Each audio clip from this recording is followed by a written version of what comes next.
The International Monetary Fund slashed its global growth forecast Tuesday because of the impact of U.S. President Donald Trump's tariffs, saying they will hurt the economy of the United States, China, and most other countries.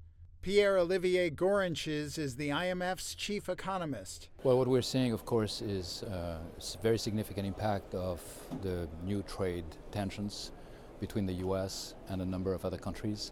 We've seen a flurry of tariff announcements since the end of January with countermeasures from some countries.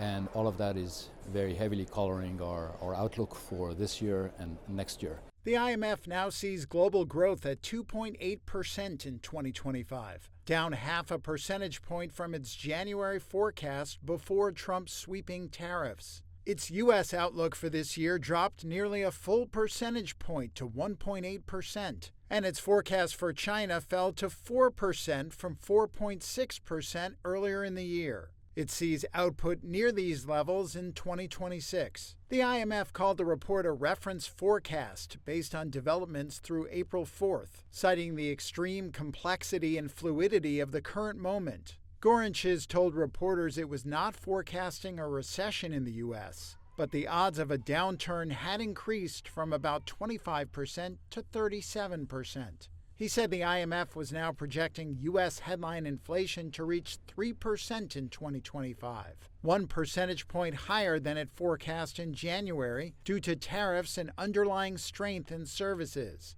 He said the combination of potentially slower growth and higher prices will create challenges for the Federal Reserve. What we see is in the U.S. is the tariffs acting as a supply shock. So that's lowering output and that's increasing price pressures. Not the good news for a central bank, because you're facing a difficult trade-off, and the higher price pressure is something that you have to get under control. But there is also the increased uncertainty. And the increased uncertainty, which is related to the fact that no one is able to tell where things will settle eventually, means businesses are pausing investment or purchases, and that's weighing down on activity that could continue. Asked about the impact of any moves by the White House to remove Fed Chair Jerome Powell, Gorinches said it was absolutely critical that central banks were able to remain independent to maintain their credibility in addressing inflation.